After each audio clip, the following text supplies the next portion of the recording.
berdoa kepada anak-anak sekalian yang saya hormati. Pada hari ini kita akan mendapatkan suatu pelajaran yaitu agama, khususnya agama Hindu. Nah, sehingga hari ini merupakan pertemuan kita yang pertama. Sebelumnya saya mengaturkan Pangastung Karo Panganjali, Om Swastiastu. Anak-anak kelas 12 SMK Peggy Denpasar, kenatipun dalam suasana pada akhir-akhir ini kita mengalami suatu wabah bencana COVID-19. Kita tidak bisa bertatap muka langsung belajar di sekolah. Anda dapat mengikuti secara daring. Nah, kenatipun demikian, Anda janganlah berkecil hati untuk nanti mengikuti pelajaran. Nah, sehingga sekolah berbagai macam cara untuk menyampaikan supaya Anda bisa mengikuti pelajaran. Salah satunya adalah daring dalam jaringan. Nah, pada kesempatan ini, Bapak akan menyampaikan materi yang pertama di buku kelas 12, yaitu bab yang pertama, yaitu tentang Weda sebagai sumber hukum Hindu. Saya ulangi, Weda sebagai sumber hukum Hindu. Nah, berbicara tentang Weda sebagai sumber hukum Hindu, Anda atau anak-anak akan berpikir, apa yang menjadi sumber hukum Hindu itu? Yang sumber hukum Hindu itu nanti tidak boleh lepas daripada Weda. Nah, sebelum Pak nanti membahas masalah Weda dan sumber hukum Hindu, Pak akan ajak Anda membaca dulu dalam sebuah buku, yaitu kitab Manawo Dharma Sastra, yang berbunyi, Wedo Kilo Dharma Mulam, semerti sile cetat widam, acarasca iwa sadunam, atmanasutir ewaca. Ini diambil dari kitab Manawo Dharma Sastra, bab 2, sloka 6, di mana artinya, yaitu seluruh Weda merupakan sumber utama daripada Dharma. Kemudian, barulah semerti. Di samping itu baru nanti ada sila, atau kebiasaan yang baik dari orang-orang yang menghayati Weda. Dan kemudian acara, yaitu tradisi dari orang-orang suci. Serta yang terakhir itu adalah atmanasuti atau rasa puas diri sendiri. Itulah nanti akan menjadi sumber hukum Hindu. Tetapi sebelumnya, pada kesempatan ini, mungkin banyak anak yang bertanya tentang Weda. Kalau Pak bertanya, pernahkah Anda membaca Weda? Di manakah ada Weda itu? Kemungkinan kalian menjawabnya tidak pernah membaca Weda. Mungkin penafsiran Pak menurut dia, di hati Anda mungkin mengatakan Weda itu ada di tempat orang-orang suci saja. Atau di tempat-tempat tertentu saja. Atau Anda akan menjawab tidak pernah melihat Weda. Karena Anda tidak paham apa sih Weda itu. Nah, oleh karena itu, sebelum Pak Aldi membahas masalah Weda sebagai sumber hukum Hindu, Pak akan jelaskan dulu tentang apa sih Weda itu, di mana ada Weda itu. Jangan sampai Anda mengatakan Anda berumat beragama Hindu, mengatakan tidak pernah membaca Weda, tidak pernah melihat Weda, lalu apa yang nanti yang Anda bisa lakukan? Karena sumber kehidupan kita ada di dalam Weda itu sendiri.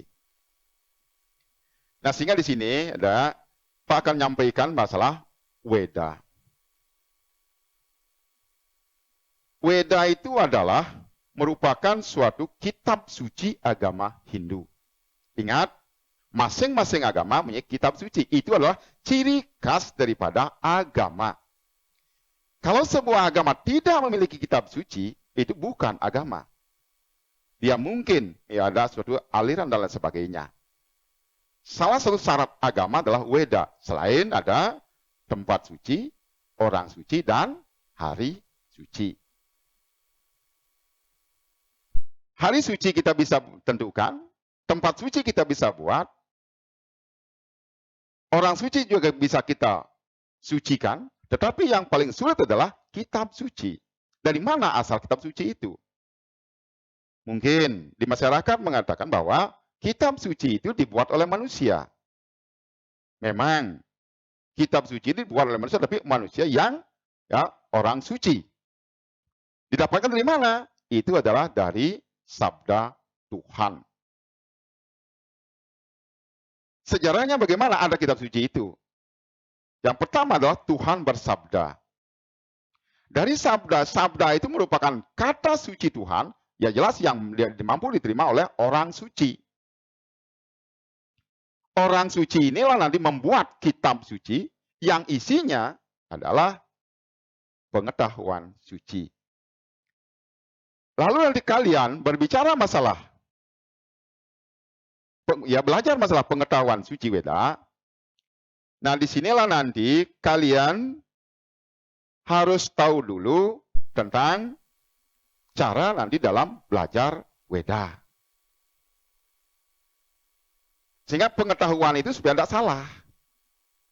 Karena tidak semua pengetahuan dikatakan Weda. Lalu Weda itulah pengetahuan suci karena bersumber dari Tuhan yang Maha Esa. Lalu pengetahuan yang tidak suci bagaimana? Itu adalah disebut dengan Widya. Apa Weda dengan Widya? Kalau Weda adalah pengetahuan yang bersumber dari Tuhan yang Maha Esa, yang diterima oleh orang suci, dijadikan kitab suci yang isinya pengetahuan suci. Sedangkan Widya itu adalah pengetahuan hasil temuan manusia melalui riset dan teknologinya. Itu beda antara Weda dengan Widya. Nah, sehingga sekarang disinilah nanti kita belajar Weda yang dijadikan sumber ajaran agama Hindu agar kita tahu bisa berpikir yang bersih, berpikir yang baik, berpikir yang suci di dalam kehidupan sekarang kita. Agar nanti setelah kita meninggal, agar mampu kita kembali ke asal kita, yaitu Tuhan yang Maha Esa yang disebut dengan moksa. Seandainya kalian atau anak-anak tidak pernah membaca kitab suci, berarti apa yang harus kita lakukan dalam kehidupan? Belum bisa. Karena sumber kehidupan kita, sumber perilaku kita ada di dalam kitab suci itu. Oleh karena itu, belajarlah, bacalah kitab suci Weda. Nah, sehingga sekarang Pak jelaskan, jangan sampai kalian tidak tahu kitab suci Weda. Di mana ada, bagaimana bentuknya, berapa jumlahnya, dan sebagainya. Mungkin anak cuma hafal, Weda adalah kitab suci agama Hindu. Tidak pernah melihat, tidak pernah apalagi membacanya, apalagi memaham dan melaksanakan dalam kehidupan Anda. Jelas Anda kan tidak pernah. Oleh karena itu, sebagai awal pertemuan ini, kita akan menginjak kepada Weda sebagai sumber hukum Hindu. Yang pertama Pak jelaskan apakah Weda itu. Nah, di sini Pak akan jelaskan tentang Weda dapat dikodifikasikan. Ini pahamin dulu. Jangan sampai nanti kalian mengatakan tidak pernah membaca Weda, tidak pernah melihat Weda. Weda secara garis besarnya dapat dibedakan menjadi ada dua. Yaitu ada sebutan Weda Sruti dan Weda Smrti. Weda Sruti itulah Weda pokok. Sedangkan Weda Smrti adalah Weda tambahan. Yang disebut dengan suplemen. Untuk melengkapi Weda yang pokok itu. Nah, lalu apa bedanya? Kenapa disebut dengan Weda Sruti dan Weda Smrti? Tolong dipahami supaya Anda bisa mengerti. Weda Sruti berarti Sri. Sri berarti mendengar. Hasil pendengaran langsung dari Tuhan yang Maha Esa yang didengar oleh Maharesi. Maharsi yang banyak berkecimpung dalam penerimaan wahyu ini adalah Saptarsi, ada 7 Maharsi.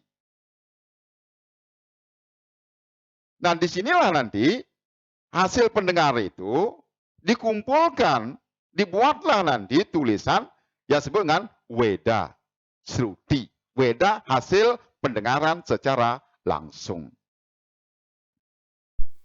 Setelah nanti itu ya, Tuhan bersabda, berwahyu, sehingga para Maharsi akan lagi membuat tulisan-tulisan untuk melengkapi Weda pokok, Weda Sruti itu. Sehingga muncullah yang disebut dengan Weda Semerti.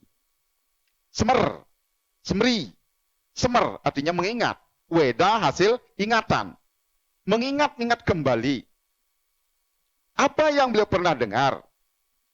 Sehingga hasil ini ingatan itulah nanti ya, beliau itu mengumpulkan lagi sehingga Weda yang pelengkap disebut Weda Semerti. Nah, di sinilah Pak akan pilah dulu supaya nanti tidak rancu. Pak akan jelaskan dulu satu persatu. Yaitu yang pertama kita bahas dulu masalah Weda Sruti, Weda pokok. Di sini tolong pahami secara pelan-pelan, perlahan-lahan supaya Anda tidak bingung. Karena nanti sumber hukum Hindu itu banyak sekali. Sehingga paham dulu satu persatu. Sehingga Pak mengkaji dari yang pertama adalah Weda. Weda, tadi Pak sudah jelaskan, Weda dapat dibedakan menjadi dua pokok, itu Sruti dan Semerti. Weda Sruti itu dapat dibedakan menjadi 3 isinya. Ada nanti isi masalah mantra, ada nanti adalah Brahmana, dan ada adalah Aranyaka atau Upanishad. Weda, mantra, ya ada Brahmana, ada Aranyaka, ada Upanishad. Ini isinya berbeda-beda, ini pengelompokan. Tolong dipahami, Pak ulangi. Weda Sruti isinya secara keseluruhan dapat dibedakan menjadi 3 kelompok. Ada kelompok mantra yang khusus menguraikan masalah mantra-mantra. Semua mantra itu dikelompokkan menjadi kitab mantra. Yang kedua ada kelompok Brahmana. Kelompok Brahmana ini khusus yang menguraikan tentang yadnya. Segala yadnya. Dan Aranyaka atau Upanishad ini adalah masalah filsafat atau tatwa-tatwa, makna-makna. Itu yang dibedakan. Saya ulangi, kitab mantra, kelompok daripada bagian pada kitab Sruti, bagian mantra khusus menguraikan masalah mantra-mantra, doa-doa. Semua doa-doa dalam kitab suci Weda, dalam ajaran kita itu dikelompokkan dalam kitab mantra. Kalau kita Brahmana menguraikan masalah yadnya apapun, panca yadnya itu dikelompokkan menjadi kelompok Brahmana. Sedangkan yang ketiga ada Aranyaka atau Upanishad. Aranyo. Arti kata Aranyo adalah mengasingkan diri hidup di tengah hutan. Hutan artinya. Upanishad, upo dan sad. Upo beri dekat, sad duduk, duduk dekat, dekat duduk. Apa maksudnya itu? Ini anak jangan salah paham. Jangan salah pengertian. Duduk dekat siapa? Jangan sampai bukan muridnya duduk sama berdesakan duduk sama guru. Tidak. Di sini cara menyampaikan materi. Aranyaka niki adalah dia sudah melepaskan daripada benda-benda duniawi, mengasingkan diri hidup di tengah hutan, diberikan di tengah hutan. Aranyo, hutan. Pengetahuan yang diberikan di tengah hutan. Kenapa di tengah hutan? Karena ilmu yang diberikan itu masalah Upanishad, masalah makna, arti, sangat rahasia. Niki. Nah, sehingga disinilah nanti Anda paham dulu apa itu Brahmana, apa itu kitab mantra, apa itu kitab Aranyaka atau Upanishad. Masing-masing kelompok ini, masing-masing kelompok ini nanti akan dibagi, akan dibagi. Nah, tetapi pembagian di sini Pak berikan contoh saja. Nah, mungkin nanti Pak berikan di kitab mantra. Pak berikan di kitab mantra. Pak akan diberikan di kitab Brahmana atau nanti Aranyaka Upanishad. Pak berikan umum dulu. Karena kita Brahmana dan kita Upanishad nanti sudah mendalam. Ya, mendalam. Ini Pak berikan ya, nanti masing-masing kelompok ini dibagi-bagi lagi. Kita memangnya kitab mantra. Kitab mantra ini ya, ada disebut dengan Rigveda. Ada disebut dengan Yajurveda. Ada disebut dengan Samaveda. Ada juga disebut dengan Atharvaveda. Kalau menambahkan kata samita itu boleh saja, itulah himpunan, kumpulan. Ya. Rigveda, Samaveda, Yajurveda dan Atharvaveda ini niki yang lumrah di masyarakat. Yang sering disebut dengan Caturveda. Bahkan mungkin anak-anak pernah ditanya, tahukah Anda Weda? Tahu apa itu Caturveda? Bukan itu Weda. Caturveda adalah pembagian daripada kitab Shruti. Kitab Shruti adalah bagian pada kitab Weda. Memang Caturveda itu termasuk dia adalah Weda, bagian daripada Weda. Kena? Sehingga lah apa mungkin dia ini Caturveda niki, jangan sampai salah paham. Caturveda niki bagian dari kitab mantra. Karena Caturveda niki bagian kitab mantra. Berarti Rigveda, Samaveda, Yajurveda, Atharvaveda niki adalah ya semuanya adalah masalah mantra. Semua isi masalah mantra, karena bagian kitab mantra. Contoh, umpamanya kitab Rigveda. Isinya menyangkut masalah doa-doa pujaan. Doa-doa pujaan. Itu ya Rigvedanya. Kalau Yajurvedanya bagaimana? Yajurveda adalah mantra-mantra yang berkait dengan yadnya. Ingat nanti yadnya itu ada dua. Ada yadnya untuk yang ke kanan, ada yadnya untuk yang ke kiri. Sehingga yadnya yang ke kanan sering disebut dengan ya Sukla Yajurveda.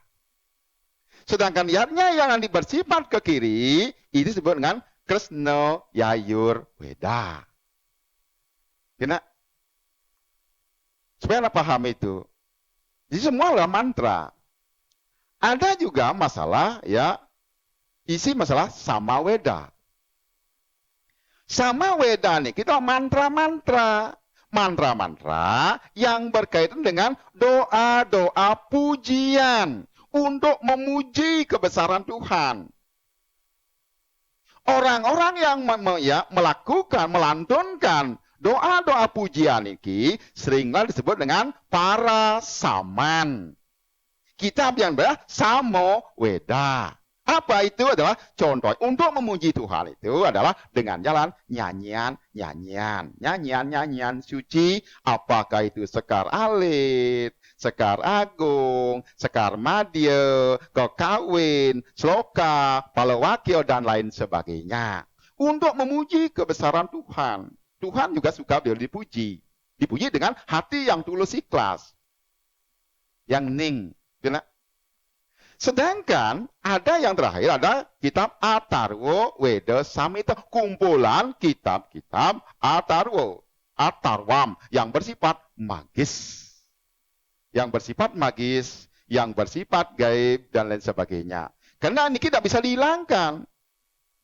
Nanti anak-anak, loh, apakah boleh kita belajar magis? Boleh, silahkan pelajari itu.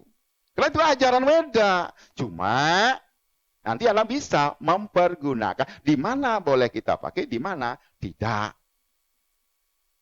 Kalau nanti Anda belajar bersifat magis, ilmu gaib, ilmu hitam, anlohan ranjana dan sebagainya itu dia jangan nanti pergunakan untuk orang lain. Apalagi menyakiti orang, membunuh orang, tidak boleh. Tapi kalau pelajaran bagaimana? Bisa, boleh, silahkan pelajari itu. Gitu, nak? Nah ini nanti ya kitab Atharvaveda. Nah lagi sekali ya sampaikan bahwa Caturveda itu adalah bagian daripada kitab mantra itu Pak contohkan. Nah sedangkan kitab Brahmana dan Aranyaka Upanishad itu malah banyak lagi bagian-bagiannya. Kitab Brahmana banyak bagiannya. Kitab Aranyaka Upanishad, apalagi ini banyak sekali semua masalah filsafat. Ada Kena Upanishad, Taittiriya Upanishad, Upasanigraha Upanishad, Maitri Upanishad, banyak itu. Sehingga anak menyimpul ya, anak-anak nanti jangan berpikir tidak pernah membaca Weda. Weda itu ratusan jumlah bukunya lah. Ya, Weda itu ratusan jumlah bukunya. Bukan, jangan sampai nanti Anda mengatakan tidak pernah membaca Weda. Nah ini. Nah sehingga sekarang Pak lanjutkan, ini Pak berikan dulu. Yang kedua, kitab yang kedua yang Pak sampaikan adalah kitab tambahan Weda seperti ya. Secara garis besarnya nih dapat dibedakan menjadi dua. Yaitu ada kitab Upaweda dan kitab Wedanga. Ya, Upaweda dan Wedanga. Lalu di mana letaknya itu pengelompok niki? Upaweda dan Wedanga. Upaweda paham dulu artinya. Upaweda. Upa berarti dekat, Weda ya pengetahuan suci. Upaweda niki adalah kitab-kitab yang dekat hubungannya dengan ya kitab suci Weda. Ada beberapa kitab Upaweda niki. Nah, Upaweda niki ini kalau ya ada banyak. Di antaranya ada Itiasa, dan itu ada Purana, ada Arthasastra, ada disebut dengan Ayurveda, ada Gandharva Weda, ada lagi kitab Kama Sastra, kitab Niti Sastranya, kitab banyak kan ya. Pembagian pada Upaweda ini. Supaya Anda paham dulu, ya, begitulah banyaknya Weda itu. Jangan sampai Anda mengatakan tidak pernah melihat Weda. Ini Pak ya berulang kali menyampaikan supaya Anda paham, Weda itu ratusan jumlahnya, ada di mana-mana. Nah selanjutnya, ya, di dalam ini, ya supaya Anda paham dulu, sebenarnya ada lagi kitab Wedanga. Pada sebutkan di sini. Ya, kitab Wedanga. Wedanga itu adalah batang tubuhnya Weda. Weda Anga. Ini Pak bahas di sana ada ya. Ada Wedanga, Weda Anga. Pada bagi sana sebenarnya ada 6. Ada kitab siksanya, ada kitab ya Vyakrananya, ada Kananya, ada Nirukta dan ada juga kitab Jiudisa, ada juga kitab Kalpa. Nah, isi daripada Wedanga ini yang anak harus pelajari dulu untuk mempelajari Weda. Kena? Untuk mempelajari Weda. Itu. Agar nanti anak paham betul. Aniki ya. Di sini apa sebutkan tadi ada siksanya, fonetik, ada nanti Vyakarananya tentang tata bahasa, ada nanti ya candanya tentang guru lagu, ada Niruktanya, ada Jiudisanya astronomi, dan kitab Kalpa. Kitab Kalpa itu pun dapat lagi nanti dia dibedakan menjadi 4. Ada nanti disebut dengan Dharma Sutra, Sulwa Sutra, ya, Griya Sutra, dan Srauta Sutra. Ini Pak berikan bayangan saja kepada Anda. Jangan sampai nanti kalian mengatakan tidak pernah membaca Weda. Dan ya, berpikir bahwa Weda itu satu buku. Bukan. Banyak. Ya, banyak. Nanti ya di sini secara inti-intinya Pak jelaskan. Umpama kitab Siksa. Siksa masalah fonetik. Ini adalah pelajari dulu. Kalau ini Anda bisa, berarti Anda tidak bisa belajar Weda. Kenapa? Karena siksa ini masalah fonetik, ilmu yang masalah fonim. Huruf. Apa itu huruf? Anda bisa membaca, tapi apakah itu huruf? Ya, kecil, tetapi ya maknanya luar biasa. Siksa, kitab dalam Weda ada seperti siksa. Siksa ini adalah sebuah kitab yang khusus menguraikan tentang huruf-huruf. Huruf itu adalah kesatuan bahasa yang terkecil yang dapat membedakan arti. Satu saja hurufnya berbeda, artinya akan berbeda. Paling dipahami, apalagi di dalam Weda banyak bahasa-bahasa Sanskrit, bahasa Jawa kuno dan sebagainya. Ya, satu saja berbeda hurufnya, berbeda artinya. Umpama, berikan contoh, ada kata sutta, A-nya 1. Ada ya sutta, A-nya 2. Sutta, A-nya 1, artinya adalah anak.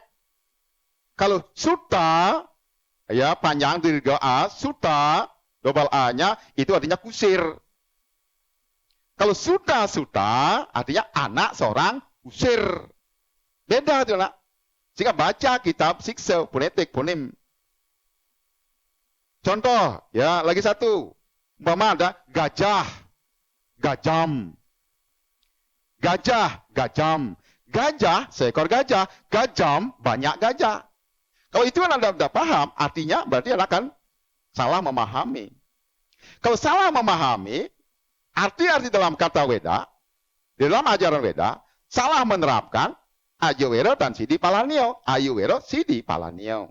Yang menah mengajin Weda, baik hasilnya. Kalau salah mempelajari Weda, akan mendapatkan dosa. Ini, oleh karena itu, pelajari dulu kitab ya Siksa itu sendiri. Yang kedua ada kitab Wyakarana, ada tata bahasa.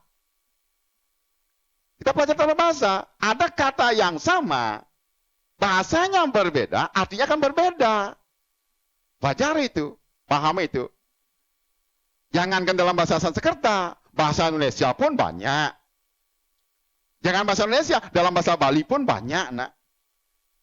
Contoh, dalam bahasa Bali Pak sampaikan, ada kata dalam, dalam. Ada pura dalam, pedalam, baju dalam. Kata dalam, kalau artinya apa ya? Kalimat yang ikut berbeda, artinya pasti akan berbeda. Begitulah kita nanti dalam kitab ya Wyakarana ini. Pemanya pedalam, artinya kasihan dalam bahasa Bali. Kasihan, pedalam. Pura dalam. Kata dalam di sana artinya ya salah satu nama kayangan 3. Baju dalam sana adalah artinya adalah baju yang di dalam, baju apapun itu. Nah, oleh karena itu kita pelajari nanti tentang Wyakarana. Ini intinya Pak sampaikan secara singkat. Begitu juga masalah canda. Canda itu menguraikan tentang guru lagu, panjang pendeknya suara, tinggi renahnya nada. Karena nanti anak di dalam membaca Weda, banyak nanti misalnya apalagi kita mantra-mantra itu ada tinggi renahnya nada, panjang ya pendeknya suara. Sangat menentukan itu. Karena baca itu nanti kita canda tentang tinggi renahnya nada. Apalagi nanti anak ada belajar kekawin. Ya, harus nanti ada di mana suara tinggi, di mana suara rendah, di mana suara panjang, suara pendek, harus. Kalau dalam begini datar nanti suaranya. Ya, ngerti enggak itu anak-anak? Kalau memang Anda ngerti, umpamanya, ya, berikan contoh. Mana panjang, suaranya pendek. Anasiratu biarengan. Cuma satu suaranya yang panjang. Anosiratu biarengan. Itulah nanti ya suara panjang. Itu nanti menentukan ya kita baca dalam kitab canda tentang guru lagu tinggi renahnya nada. Dalam puja Trisanyo juga harus perhatikan itu. Di mana suaranya pendek, di mana suaranya panjang, tidak mendatar. Ombor buas wata sawitur wareniam bargo dewasio dimai. Tidak, harus ada lantunan tinggi rendahnya ya suara. Itu nanti kitab canda. Kalau kitab nirukta itu adalah tentang sinonim dan antonim, persamaan dan lawan kata. Semua itu ada. Dalam bahasa Indonesia juga banyak. Tapi dalam Weda ada khusus kitabnya yang membahas tentang ya nirukta, tentang sinonim dan antonim. Geodesel, ilmu astronomi, ilmu perbintangan, lihat tentang letak tata surya. Nanti dipergunakan untuk perhitungan halo hayuneng dewasa dan lain sebagainya. Itulah. Dan yang terakhir, ya Wedangga yang terakhir adalah kitab Kalpa. Kitab Kalpa ini menguraikan tentang yadnya. Tadi di awal pas sampai kitab Brahmana tentang yadnya, di sini lagi diuraikan tentang yadnya. Dan Kalpa yang sering hubungan sutra. Ada sebut dengan ya Griya Sutra, ada Srauta Sutra, ada Dharma Sutra, ada Sulwa Sutra. Itu bagian kitab Weda, bagian kitab Kalpa. Pemanya Griya Sutra, apa disampaikan? Apa isinya Griya Sutra? Griya Sutra itu ya Griya rumah. Berarti yadnya yang dilaksanakan di dalam rumah tangga. Apa saja itu? Misalnya ya upacara ya baru lahir, upacara menggedong-gedongan, ngotonin, ya upacara potong gigi, perkawinan dalam rumah tangga. Itulah semua. Itu dalam kitab Griya Sutra. Kalau Srauta Sutra itu sudah di luar rumah. Yang sebelah upacara yang agak besar. Sedangkan nanti ada Sulwa Sutra, itu adalah yadnya yang nanti berkaitan tentang tata cara menempatkan bangunan-bangunan besar, tempat-tempat suci, dan lain sebagainya. Ini adalah kitab Wedangga. Ya, saya ulangi bahwa Wedangga niki adalah batang tubuhnya Weda. Weda angge. Angge batang tubuhnya Weda. Kalau nak mempelajari sesuatu, harus pelajari batang tubuhnya, isinya. Kalau tidak demikian tidak bisa. Ini sehingga pelajari batang tubuhnya Weda. Seperti tadi siksa. Kalau bisa mempelajari Weda, baca kitab siksa tentang huruf-huruf. Ya, itu adalah kitab Vyakrana tentang tata bahasa dan lain sebagainya yang sampaikan tadi itu. Ya, tolong dipahami itu, nak. Kalau itu nak tidak ngerti, tidak bisa membaca Weda. Kalau tidak bisa membaca Weda, berarti anak akan ya mendapatkan hal yang tidak baik, apalagi nanti takut terhadap Weda. Paham ya, pelan-pelan kita pelajari pasti bisa, asalkan ada kemauan Anda untuk belajar tentang ajaran Weda itu sendiri. Itu nak. Nah, itu tentang ya kodifikasi Weda. Ya. Siap lanjut. Nah, tolong nanti dipahami lebih lebih mendalam. Itu Pak sampaikan dulu masalah Weda, apa itu Weda, pembagiannya Weda, isi Weda itu. Maksud Pak supaya nanti kalian tidak yang mengatakan tidak pernah membaca Weda. Weda itu ribuan jumlahnya. Masing-masing ilmu ada kitab. Cuma kita tidak pernah memperhatikan masalah kitab itu. Jangan sampai nanti Anda, setelah Pak jelaskan ya bagian Weda tadi itu, jangan sampai nanti kalian yang mengatakan tidak pernah ya melihat Weda, membaca Weda. Weda itu ada di mana-mana. Di toko buku pun banyak. Ya silahkan nanti cari. Nah sehingga sekarang pelanjut ya sebagai sumber hukum Hindu, intinya dia di dalam sumber hukum Hindu yang dijadikan sumber hukum Hindu itu adalah ya, kitab disebut dengan Manawo Dharma Sastra. Ya, kitab Manawo Dharma Sastra. Nah, di sini ya Anda bisa Pak ambilkan salah satu contoh sloka yang di dalam kitab Manawo Dharma Sastra. Satyam bruyam priyam. Priyam ca nertam bruyam eoca dharma sana tanah. Apa artinya itu? Ya, artinya adalah hendaknya ia mengatakan apa yang benar. Hendaknya ia mengucapkan apa yang menyenangkan hati. Hendaknya ia jangan mengucapkan kebenaran yang tidak menyenangkan dan jangan pula mengucapkan kebohongan yang menyenangkan. Inilah hukum hidup duniawi yang abadi. Kitab Manawo Dharma Sastra merupakan hukum Hindu. Kitabnya hukum Hindu. Yang harus kita laksanakan bersama-sama. Untuk nanti ya menjadi manusia yang agamawan. Agar nanti kita tercapai tujuan hidup kita. Tujuan kita beragama. Kalau Pak boleh ya menyimpang sedikit, tujuan agama dan tujuan ya, hidup manusia itu beda lah. Ya, tidak bertujuan hidup itu ada kita mencapai Dharma Kama Moksanam Sariram Sadanam, sedangkan tujuan agama adalah ya moksa dan jagat kita. Kebahagiaan di alam ini dan kebahagiaan di alam sana. Untuk nanti kita bisa nanti bahagia di alam sana, bagaimana? Bahagia dulu di sini. Di alam ini semasa hidup ini. Supaya kita bisa bahagia di alam ini, bagaimana? Baca kitab Manang Dharma Sastra.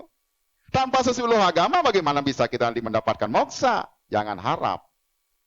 Ini, oleh karena itu, pelajarilah pelan-pelan. Belajar Dharma. Karena tujuan kita hidup adalah ya Dharma Kama Moksanam Sariram. Dharma, Arta, Kama, Moksa, dan Jagadita ini. Nah itulah nanti kita pahami secara perlahan-lahan. Ini Pak ambilkan dari salah satu ya kitab Manang Dharma Sastra bab 4 itu sloka 138. Baik ya Pak lanjut ya. Anak-anak mohon diperhatikan. Kitab ini merupakan bagian dari kitab Dharma yang dihimpun secara ya sistematis oleh Begawan Bergu, seorang penganut ajaran yang Manu dan juga seorang Saptarsi.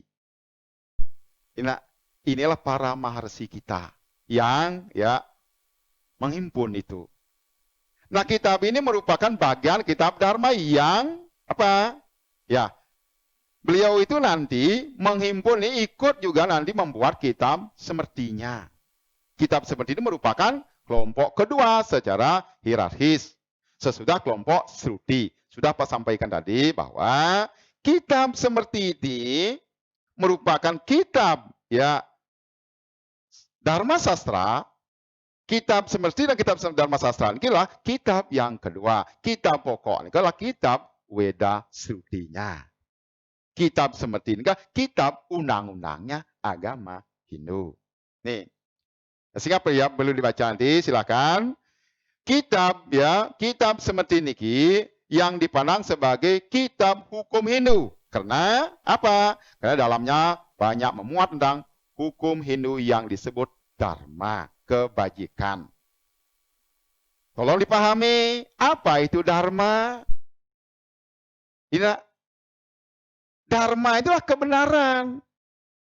Yang anak tuntut ke dunia ini adalah Dharma, kebenaran. Karena kebenaran inilah nanti akan menyeberangkan anak ke alam surga.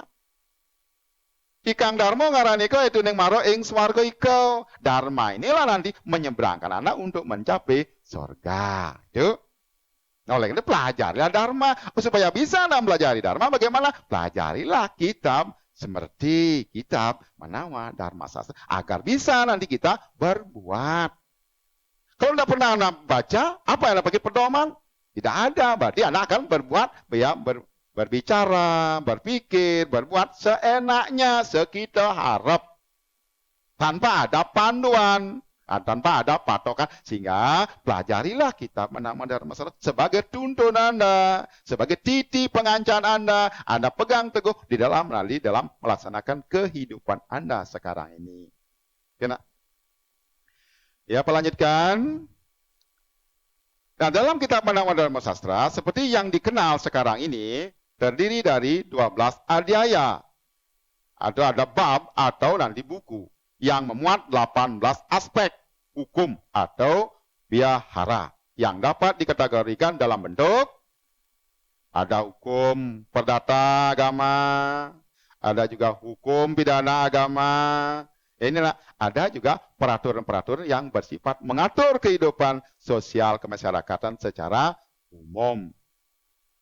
Nah, sehingga nanti untuk pertemuan berikutnya baru akan jelaskan tentang sumber-sumber hukum Hindu. Salah satunya adalah Pak jelaskan tadi adalah Weda Stuti dan Weda Semerti. Baik ya, sekarang Pak lanjut ya. Jadi ia merupakan kitab hukum Hindu dengan cakupan bahasan yang amat lengkap, luas dan berrelevan dari luar maupun dalam. Inilah sangat relevan sekali. Nah, inilah nanti ya yang Pak jelaskan tentang sekelumit pendahuluan dalam sumber hukum Hindu. Nah, sekarang apa itu hukum Hindu? Ya, supaya nanti Anda pahami, ya. Hukum Hindu adalah sebuah tata aturan yang membahas aspek kehidupan manusia secara menyeluruh yang menyangkut tata keagamaan, mengatur hak dan kewajiban manusia baik sebagai individu maupun sebagai makhluk sosial, dan aturan manusia sebagai warga negara dan warga beragama. Ini adalah aturan-aturan yang perlu kita laksanakan dalam kehidupan kita. Lalu, ya, lanjutkan lagi sedikit tentang sejarah hukum Hindu. Ini nanti silahkan baca di dalam kitab suci atau dalam buku pelajaran agama Hindu kelas 12, kurikulum 2013, di sana sudah diuraikan. Ini Pak berikan secara singkat bahwa tentang sejarah hukum Hindu di dalam buku itu sudah disampaikan secara panjang lebar. Jadi sekelumit Pak sampaikan, sejarah hukum Hindu, ya kehadiran hukum Hindu dimulai dari adanya sebuah ya perdebatan di antara para tokoh agama. Ya nanti ada pro dan kontra menyangkut masalah ya aturan-aturan yang berlaku dalam umat beragama, khususnya di agama Hindu. Nah, sehingga ini merupakan perhatian bagi para marsi terhadap pembinaan umat manusia. Di sinilah nanti sejarahnya. Nah, dari adanya perdebatan-perdebatan itu tentang mempertahankan ya untuk demi kelancaran, demi keharmonisan hidup beragama. Nah, sehingga ada perdebatan para marsi, ada beda pendapat. Sehingga di sinilah nanti ya perlu adanya suatu hukum, aturan yang ditentukan, yang dijadikan ya pegangan pokok dalam ya beragama. Nah, adapun nama-nama para marsi sebagai penulis hukum Hindu, diantaranya ada Marsi Gautama, ada Budayana, ada Sangkalikita, ada Wisnu, ada Apastamba, ada Harita, Wikana, dan juga nanti yang lainnya. Banyak, termasuk juga Marsi Manu. Banyak sekali Marsi yang membuat dalam kitab ya Dharma Sastra itu. Baik ya Pak lanjut. Dengan adanya penulisan atas hukum Hindu, tampak jelas kepada kita bahwa referensi hukum Hindu telah lama dimulai. Juga dengan berbagai perdebatan dan kritik masing-masing sehingga melahirkan beberapa aliran hukum Hindu. Dengan adanya perdebatan daripada para ahli, para maharsi tentang ya hukum itu, sehingga keluarlah nanti aliran hukum Hindu. Ada berapa? Di sana ada aliran Yajnavalkya, itu nanti yang diperkarsa oleh Maharsi Yajnavalkya. Ada nanti disebut dengan aliran Mitaksara, oleh nanti yaitu diperkarsai oleh Maharsi Wijanaswara. Dan ini ya tentang aliran-aliran daripada hasil perdebatan itu, karena beda pendapat. Tetapi pada prinsipnya tujuannya itu adalah untuk ya agar kita sebagai umat beragama bisa nanti kita berbuat kebaikan di dalam kita menjalankan keumatan kita. Ada ya selain yang seperti disebutkan tadi, ada aliran daya bangga itu oleh ya Jimuta Wahana. Dan ya dari ketiga aliran tersebut akhirnya dapat berkembang pesat khususnya di wilayah India dan sekitarnya. Semua aliran itu nanti berkembang sesuai dengan keyakinannya sendiri, sesuai dengan pendapatnya sendiri. Tapi tujuannya adalah semua itulah demi kebaikan. Nah, sehingga aliran-aliran itu jangan sampai bukan itu berbeda pendapat untuk hal yang negatif, tidak. Beda pendapat untuk yang positif. Itu. Nah, sekarang bagaimana pengaruh hukum Hindu sampai ke Indonesia? Nampak jelas pada zaman Majapahit. Ya, pada zaman Majapahit. Tetapi sudah dilakukan penyesuaian atau referensi hukum Hindu yang dipakai sebagai sumber ya yang berisikan ajaran-ajaran pokok Hindu yang khusus memuat dasar-dasar hukum Hindu yang kemudian dikembangkan menjadi sumber ajaran Dharma. Aliran-aliran itu ya sejarah hukum Hindu yang ada di India masuk ke Indonesia itu berkembang pada zaman Majapahit. Ya nanti perkembangan ya agama ke Indonesia itu pada abad keempat. Abad keempat. Masa jayanya pada kerajaan Majapahit, yaitu di ya pada berkembang di Kalimantan Timur di Kutai. Nah, itulah sebagai referensi ya buku hukum itu, aliran itu untuk nanti kita sebagai dasar ajaran agama atau dharma atau ya religius. Lupa pahami ya, berikan pengertian sedikit tentang dharma. Dharma itu sama dengan agama, jangan sampai ada salah paham. Dharma yaitu nanti agama juga, religion juga, itu cuma beda istilah saja, maksudnya adalah sama. Dharma itu adalah ya berasal kata dharana, dharma, tiahur, dharmena, widerta, praja. Dengan dharma, semua orang diatur. Negara bisa diatur.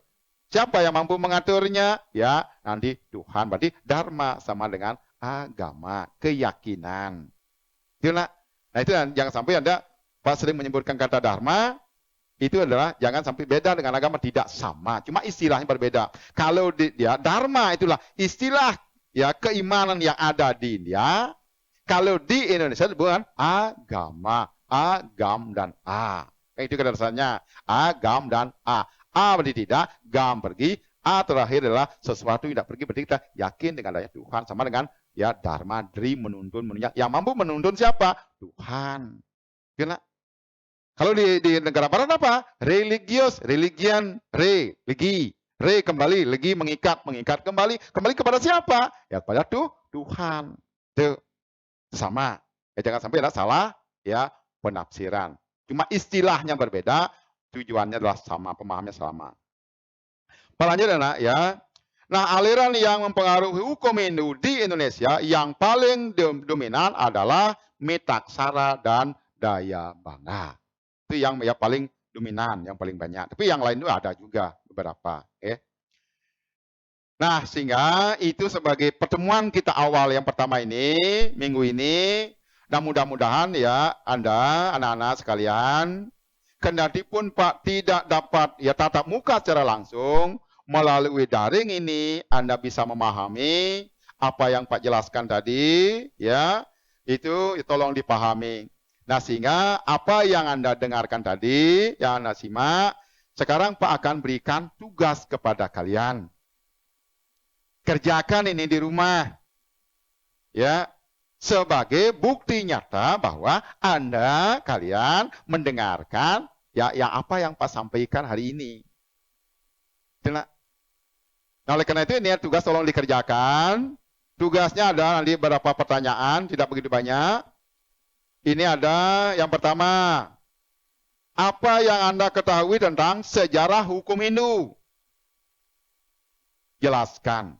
Kalau Anda menyimak tadi apa yang Pak sampaikan itu, apa yang Anda perhatikan tadi itu, pasti Pak yakin Anda bisa ya nanti ya untuk membuat ya Niki menjawabnya. Kalau Anda tidak bisa, tolong nanti baca, cari ya di internet, di Google banyak tentang sumber hukum Hindu. Ini tolong nanti ya, itu pertanyaan pertama Pak ulangi, apa yang Anda ketahui tentang sejarah hukum Hindu? Jelaskan. Pertanyaan yang kedua, bila seorang mengenal sejarah agamanya dengan baik dan atau tidak mengenalnya, apakah yang akan terjadi? Tadi Pak sudah menyampaikan di awal. Tolong pahami dulu apa itu sumber hukum Hindu, apa saja menjadi sumber hukum Hindu, ya. Kalau itu Anda tidak mengetahui, apalagi Anda mengatakan tidak pernah melihat Weda. Tidak mengatakan tidak pernah melihat Weda, padahal Weda itu ada di mana-mana. Oleh karena itu tolong ya, seandainya nanti Anda tidak mengenal sejarah agamanya dan tidak mengenal juga sumber kitab sucinya, apa yang bisa akan terjadi? Baik nanti terjadi dalam diri kita sendiri maupun terhadap perkembangan agama kita dan juga nanti andil kita dalam kemajuan bangsa dan negara. Jadi, oleh karena itu tolong nanti ya pertanyaan ini dijawab Dan nanti bagaimana ya pekerjaannya itu? Nah, ini sudah dia buatkan persyaratannya, silahkan ya buatlah nanti narasinya 2 sampai 6 halaman. Jelaskan secara singkat-singkat saja ya. Dan itu dengan huruf ya New Roman. Formatnya 12 ya spasi 1,5, ukuran kertas A4. Dan ya nanti silahkan pakai PDF. Lalu nanti silahkan Anda kirim ke Google Classroom. Nah, itu mungkin masalah kode-kodenya itu mungkin sudah disampaikan oleh ya operatornya. Tolong nanti tugas ini dikerjakan dengan baik. Sehingga nanti jangan ya sampai numpuk. Karena pertemuan berikutnya Pak akan jelaskan materi yang lain, pertanyaan yang lain. Oleh karena itu silakan Anda belajar ya bertanggung jawab, jangan sampai nak leha-leha. Nah, itu Pak sampaikan kepada Anda ya untuk hari ini. Kurang lebihnya mohon dimaafkan ya. Dan ya ini merupakan pertemuan Pak yang pertama kepada kalian. Mungkin kalian belum mengenal Pak, itu sudah ada dan ditayangkan. Nama Pak adalah ya Imade Lenang Arjana, berasal dari Abian Semal. Itu sebagai ya Pak sampaikan kepada Anda untuk pertemuan ini. Kurang lebihnya mohon dimaafkan. Sebagai akhir kata, Pak tutup dengan Paramo Santi. Om Santi Santi Santi Om.